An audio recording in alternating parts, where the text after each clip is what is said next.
Hi guys, Jane here, and I want to talk to you today about my novella, Loving a Fallen Star.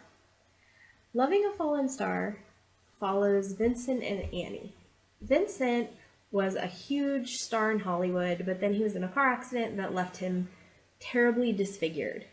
Um, and he goes back to his hometown, and nobody really knows who he is. He'd been using like a name, a screen name, and so he goes back to his birth name, and he's back in his hometown. He doesn't tell anybody who he is. He's just a guy who was in an accident basically, and again, he's so damaged and disfigured nobody would look at him and be like, "Oh my gosh, you're this star."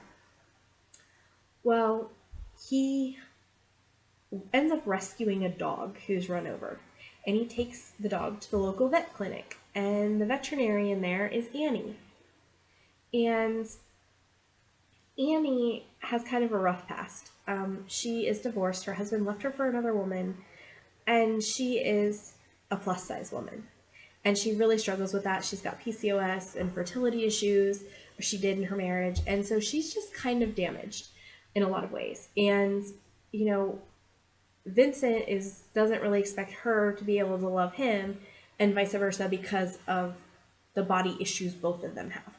But they fall in love, and in the end, I'm not going to give too much away. I normally am fairly spoilery, but it's a short book and it's a good one. I really do recommend this one. It's a fun short read. He has to choose between Hollywood and Annie because he basically gets this offer to recorded TV series as a disfigured doctor. And Annie can't come with him. Like, she's got her vet practice that she's worked so hard to build after her divorce and all this stuff.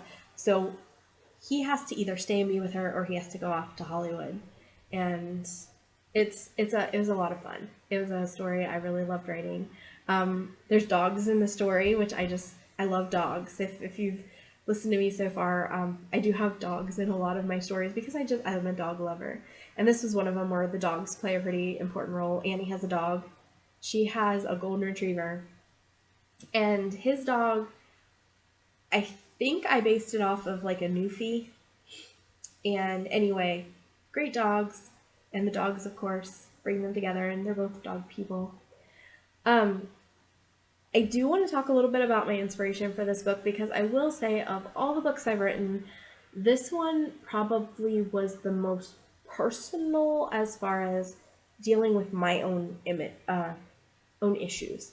I've dealt with my own issues in certain other books, but they weren't necessarily cathartic. And I think Loving a Fallen Star was the only one that I've written that was, at least the first draft, was a lot of therapy.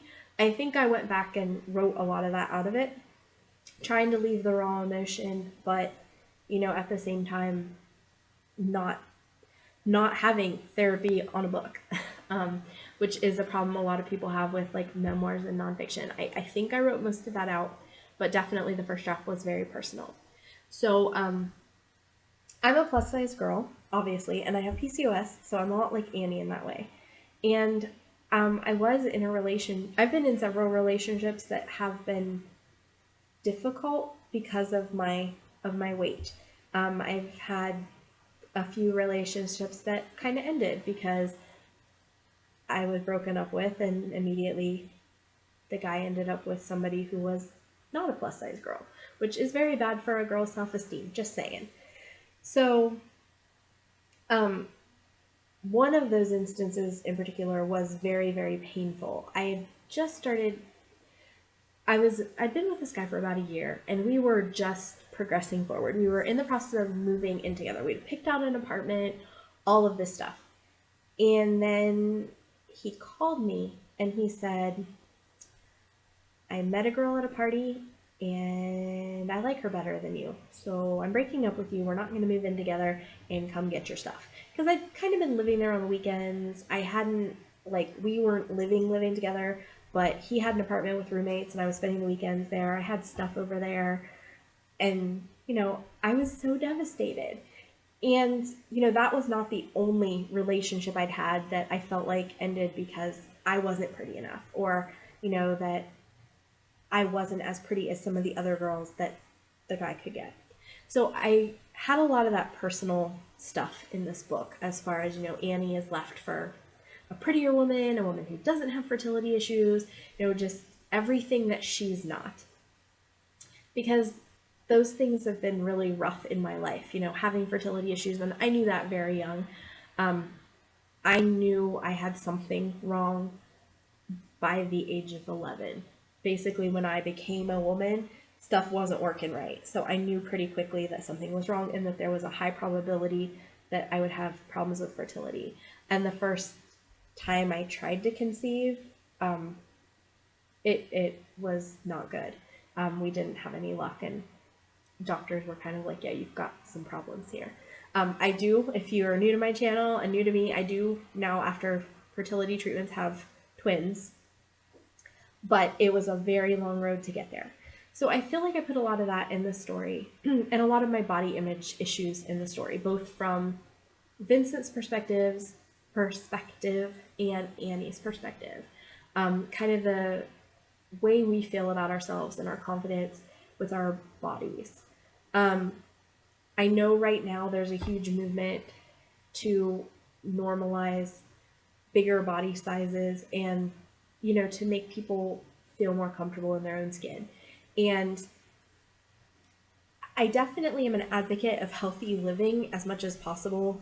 Like, I'm trying to lose weight, I'm trying to be healthier. It's just very hard when you have a metabolic disorder. But, I don't think we should glorify obesity, but at the same time, it would be nice to not feel like you are less of a person or less desirable, or, I'm never going to get married, I'm never going to have babies, or I'll have to settle for a relationship that maybe isn't great because no other man wants me. And those have all been kind of things in my life due to my weight. And so I put a lot of that on Annie. And to a degree on Vincent too. Vincent was kind of supposed to be she can see the beauty in him, and he's disfigured and beastly, but she can still get past all that and love him for who he is. And for me, that's a theme I've used a lot in my stories, is people who are not physically perfect. Because, again, my own issues and my, feelings about looks and body issues, and wanting people to know that it's not about your body, it's about what's inside that counts. And I really wanted that to be the theme of this book. It was one of my earlier books, so it's underwritten, as far as I don't go into great detail about a lot of things that probably could have taken it to novel length. I have been told the pacing's a little bit off. If I were to go back and redo it, I think I would draw things out a little bit more. But I love Annie. I love Vincent, and I really liked that she was a veterinarian, and the interplay with the animals that, happened, and the different scenes with the animals. I think it was just so much fun to write, and as a dog lover, I had a great time with it. So it is a contemporary, and it is the second contemporary I'd ever done, and I think I only have 2 contemporaries. My other contemporary is A Family for Nicholas, but that was a novel, and this is a novella. So if it sounds interesting to you, please check it out. And, if you love dogs, it might be a good book. You might enjoy it. But that was Loving a Fallen Star.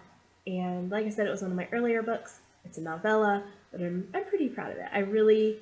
It has probably the most of me and my issues that I've encountered in it, and it was the one that I've been most upfront about the issues that a woman has who has obesity, and the judgments of that she might feel, or the relationships that might be destroyed because of it. So thank you for listening, and this is Jane. Bye.